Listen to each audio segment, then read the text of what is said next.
Thank you for joining us on the Nikki Medoro Show. And I'm telling you, when I say this, I am not exaggerating. The homeless industrial complex in California is real. I am eating my words that I've yelled at people in the past that have bitched and moaned about how much California spends on homelessness. And it's a waste because, oh my God, Kim McAllister, I'm pissed. I am so upset. I'm Nikki Medoro. She's Kim McAllister. This is the revamped Nikki Medoro Show. And yeah, we're talking homelessness today because I'm heated. When I saw this story pop through, and it's been a few days, but I can't tell you how much I feel like it should be covered more. Yes. I feel like a story like this comes out, it hits the news cycle, it's covered for a day, and then it goes away. This should not be the case. As a taxpayer in California, watching the quadrillions, because we're not talking millions, we might not even be talking billions. Well, Over I'm all just the going to years? say quadrillions. When you talk about all the money that has gone into giving people a place to be, the resources, trying to conquer homelessness, all of these things, we know it has not worked. Nope. We know there are more homeless people on the streets now than there were 5 years ago. And we know we've spent more money throwing good money after bad. And now come to find out, they're not keeping track of it. Nope, they're not. They have dropped the ball. And again, as a taxpayer of California, you should be incensed. I'm incensed. I'm pissed. And because I'm also pissed, and I'm going to show you this story from ABC7 that kind of lays it out because it also includes my hometown, but because I defended these freaking programs. Here's the report from ABC7. Just validates everything that advocates have been saying for a long time. We've been saying, where's the responsibility? Where's the accountability? And we were right. Reaction Tuesday from an advocate to the unhoused after this state audit was released. It found that California spent $24 billion over 5 fiscal years in efforts to end homelessness, but didn't consistently track the outcomes of the work or effectiveness of the programs. What? State Senator Dave Cortese requested the audit Thank in you, Dave. 2023 after he said he was getting questions from constituents about why the state wasn't doing more. I talked about the billions of dollars that have been included in the state budget, appropriated and forwarded to the cities and to the counties to some degree. But obviously people are looking for more specific responses You think? than generalizations. So Cortese said he reached out to the city of San Jose to see if it had more specific information. We weren't able to get that information readily, thus leading to this audit. As part of the look into the state's performance, Cortese asked the state auditor to look into San Jose. It was audited along with San Diego. The report found that both cities failed to effectively track revenues and spending due to lack of spending plans. San Jose Mayor Matt Mahan reacted to the report Tuesday. State, county, and every city should have a uniform program for measuring the efficacy of these programs. We're committed to that in San Jose. That's why we've stood up dashboards to track our spending. And I'd like to see a uniform system statewide. Cortese says the new information brought to light by the audit can help lawmakers form solutions. We think that in the days ahead, this audit will establish somewhat of a blueprint for legislative direction and guardrails going forward, to improve upon, some of these areas, these deficiencies and these systemic issues that the audit calls out. Yeah, you think? I mean, this is the thing that pisses me off. It's how do you set up a program? And don't tell me you don't have the freaking money to do it. We're literally shoveling money towards you to do these freaking programs. And you didn't think when you were planning these programs to have, I don't know, let's see if it's working part. Like, let's see. That seems basic to me. I get that. We need to look at the audit and find the best path forward. I get that. Nice. It doesn't make me angry about all the money we've wasted so far. No, exactly. It does. I'm still in the angry phase. Yeah, I'm I am still so mad. it turns out that we should have not spent a dime. No money at all. Well, and it makes me feel very wary as a taxpayer about what people have called the homeless industrial complex. Exactly. And so has it really been this whole time that a few people at the top of these agencies have been, getting these massive paychecks? Ding, ding, ding. Has it really? Because we saw that recently with the nonprofit in San Francisco. Exactly. All kinds of inconsistencies and raises given that maybe shouldn't have been given, and spending and contracts that were awarded. And all of these things. Is this a money grab by people who see an opportunity and they have their hand out like, oh yeah, we're going to help the homeless, and then they pocket that money? Because as a Californian, I truly want the homeless to be helped. Yes, so do I. I mean, give me the money. I will walk outside and go down to the homeless encampment, and I will find the people who legitimately want a place to stay, and I'll go and I'll pay for an apartment for a year. Done. Yeah, but that's going to cost. I mean, then it's like the services. I understand it's expensive. It's a lot less. It'll be a lot less than a $96,000 RV parking spot down by Candlestick Park. It'll be a lot less than, I don't know how much we paid. Was it a $58,000 tent spot by City Hall? Are you joking me? Well, this is the question now, though, with Proposition 1 and the care courts and everything that Governor Newsom wants to do. I've said before, it's too many different organizations, too many different agencies. Just like my mayor, Matt Mahan, said, we want something concentrated at the state level so we can really track all of these things. That better be included in that freaking proposition that barely freaking passed. Right. But California State Senator Roger Nilo, who represents Yuba County, said too much power is concentrated in Sacramento and not in the counties that administer the services.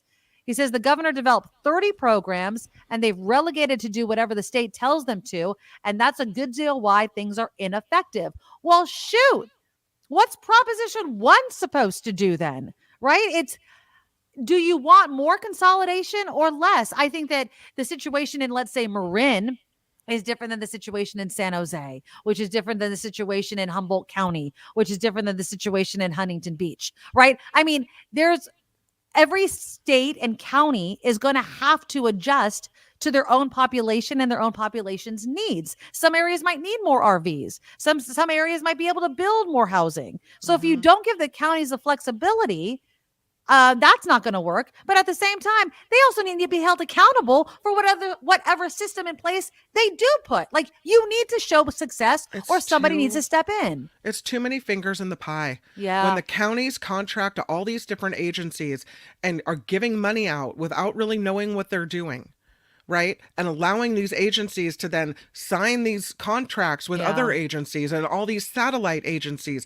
And there's all these fingers in the pie, and we're all getting screwed because of it. The homeless people aren't getting helped. The taxpayers of California aren't seeing the money go to what we want it to go to. It's ridiculous. I would think something like this. You have a state homeless czar, right? Yeah. Then you have a state employee assigned to each county that their whole job is homelessness in this particular county. And so they're attuned to the needs of that county. And that's it. Well, I mean, the California, what is it called? Hold on, I want to get the name right.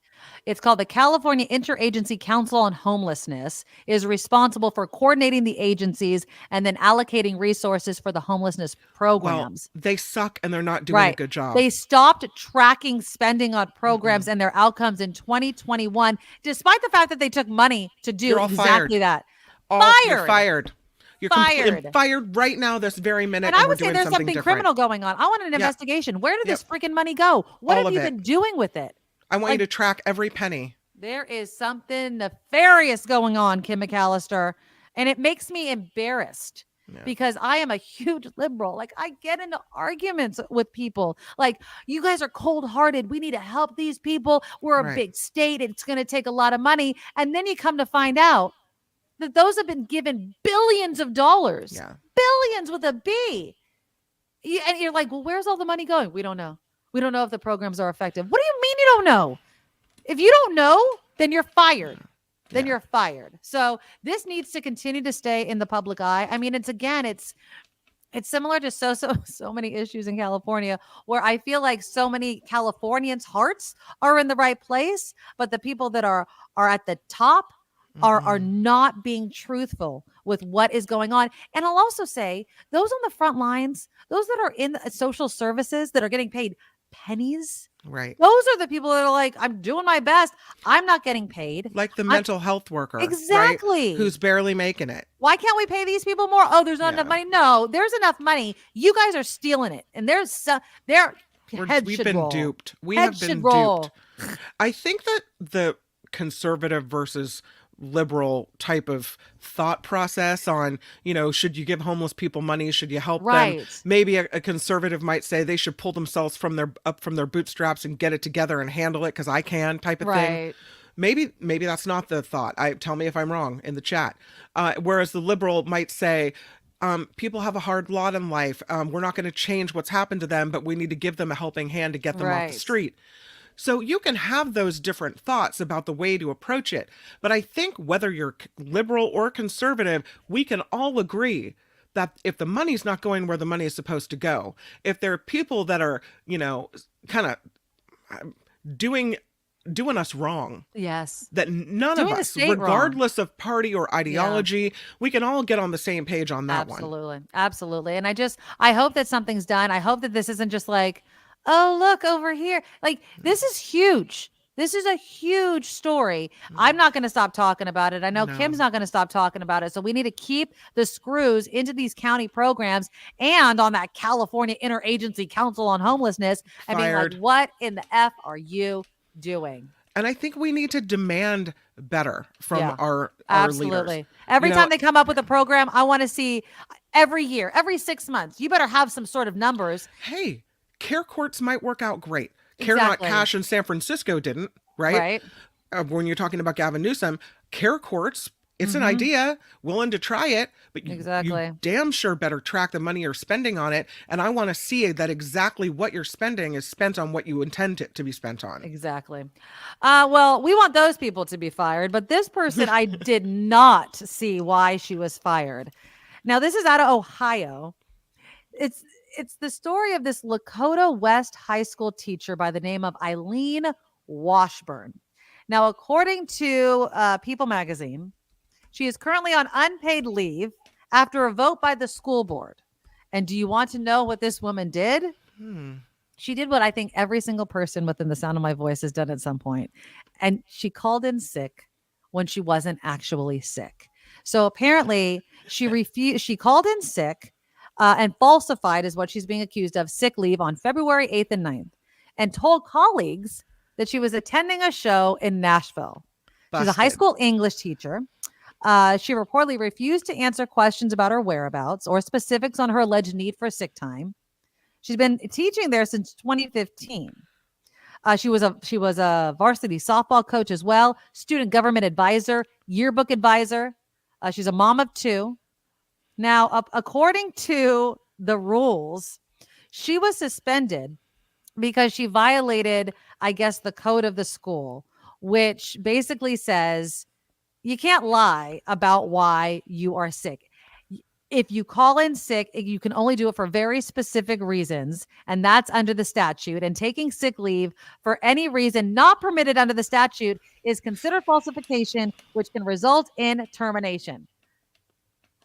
What in the holy hell? You know what I would say? I'm sick. And they go, what are you sick of? I'm sick of that place. I need a break. Like, Mental health day.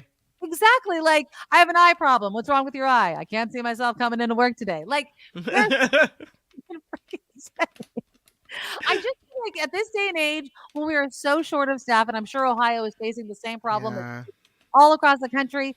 Seriously? Like, that's my problem with it is we have a teacher shortage, something fierce. And you have a teacher who, they didn't say she was a bad teacher. They didn't say she was mediocre. Nope. They said she's a teacher and she's and encourages kids to do sports and she's a coach and what have you. And so you're going to fire her over 2 days that she decided to go to a concert in her life? Exactly. Really? Maybe she did it wrong. Maybe she should have scheduled the vacation time and had a sub come in or whatever. Maybe she didn't even have any. But, I don't know. It makes me think when they do something like this that they were gunning for the person. That they're just looking for a reason to fire someone, because that's a really dumb reason. Well, and what also kind of made me question this whole thing is it says that Ohio law and the teachers' collective bargaining agreement provide specific reasons for when you could take sick leave. Why the hell did you negotiate that? Like, if anything, I feel like sick leave, it should always be, no matter where you are, PTO. It's paid time off. I've earned it. I'm taking it off, whether I'm sick, whether I need to take my kid to the doctor, whether I just can't see myself coming into work that day. Like, and I do understand, like, we do have a teacher shortage. As you guys know, I'm going through the process of becoming a substitute teacher. And I understand, like, if a teacher calls in sick and it's not planned, it can leave these schools in a huge lurch. So then if you can't get a substitute teacher, then you're calling another teacher to maybe pull a double, or I don't even know how the hell that works. Right. And so if she did it that way, I can understand the animosity. But at the same time, like, really, and then she's up for termination later this month. I mean, they're going to take it to the board, and it looks, at least according to this article, like they're going to fire her. I think that's a bit much. I mean, do you guys think in the comments that that's an appropriate punishment? Because I don't think so. Sometimes even if they can't find a sub, the administrator of the school will have to come and teach the class. Can you imagine sitting there as a student and the principal walks in or something? You're like, no. Here's the thing, though. She must have felt awfully comfortable and thought she had friends that she would share. Yeah, I'm calling in don't sick, do that. but really, I'm going to go see the Taylor Swift concert, whatever concert it was. And you blew it. To have these people, maybe she even told an administrator thinking they were buddy. Yeah, right? That's a good point. If you're going to do something sneaky, don't tell anybody. Don't tell anybody. If you know it's against the rules, but you're going to do it anyway, chit about it. Yeah. Right? Exactly. That means to stop talking. Yes. Shut it. Yeah. I mean, I just kind of feel like, and I understand if the rules are the rules are the rules. Like, I hate to say, well, these are the rules and everyone follows it and puts in there a notice if they need to take time off or whatever ahead of time because of this exact thing we want to avoid. I get it. But, come on. But yeah, can you imagine how pissed if we were at KGO together and I confided in you that I went to a concert instead and you ran a Lee Hammer and were like, Nikki lied. I would be so mad at you. Even if I was the one that had to fill in for you. Yes, it's like, cover me, bitch. And it was a rainy day and the news cycle hit the fan and the transmitter went off the air and it was the worst day ever. Or something. Yeah. I would never turn you in. What is wrong with who people? did she tell that turned around and was like, Mrs. O'Connor decided to go to she really wasn't sick. She really went to the show. Oh, it was one of those little school biddies too. You know what I mean? Did she post pictures on her social media where she was friends with everyone from work and they were like, what? Yeah. I bet there's some truth to this story. Is she burned a bridge with somebody? Because there's no way I would ever, even if I wasn't friends with you, I would never turn somebody in because I knew they were going to get fired. I mean, you would. I don't even know. I don't think I would ever do it unless I saw you do something terrible to a student or I wouldn't. Dude, you want to call in sick? I'm not going to write you out. I'm going to keep that in mind and those sorts of things. I might even go, listen, Nikki, I saw what you did. Yeah, you got to be careful when you post that stuff on Facebook. Yes. And hey, next time call in sick or don't call in sick, schedule the vacation time because there's people here out to get you, right? Yeah, exactly. Look out for each other. Jeez Louise. All right, let us know in the comments. Do you think what she did was fair for the other teachers? Or do you think that, it should always be PTO? And have you ever been caught? Let us know in the comments. Have you ever been caught lying about being out sick? And I'm talking about even when you were like maybe a teenager, because I'm sure at some point bosses look at employees and like, you are so full of crap. I'm not buying it. But let us know in the comments. We go and we read it. We appreciate everybody loving on the short, kind of bite-sized Nikki Medoro show. We're really trying to cram as much as we can in. So make sure you hit that subscribe button and that bell so you don't miss a moment. Click the thumbs up. The super chat, of course, is live during the show, and then you can always go back and talk underneath it during the video. You guys are chatting it up in there. And please help keep this show going in its current state by going to thenikkimedoroshow.com. Become an official Medorable, as I call you guys, and donate to our Patreon. You can donate any amount you can afford. It's a one-time-a-month payment. And then we love PayPal. Absolutely love PayPal. So go to paypal.com. and hit the send button and then send in the email, thenikkimedoroshow@gmail.com.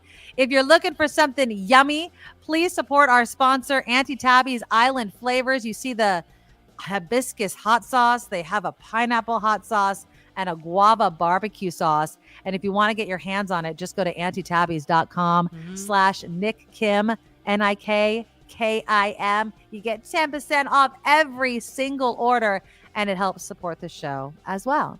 Okay, so tomorrow we're going to get a little naked online. I'm just kidding. We're going to talk about what No one told me this was a requirement. You're like, wait, what? We're going to talk about nudity protection on Instagram and Meta. And then I'm going to give you a review of something I watched on Netflix. And forgive me, I forget who suggested it to me. It's called The Anti-Social Network.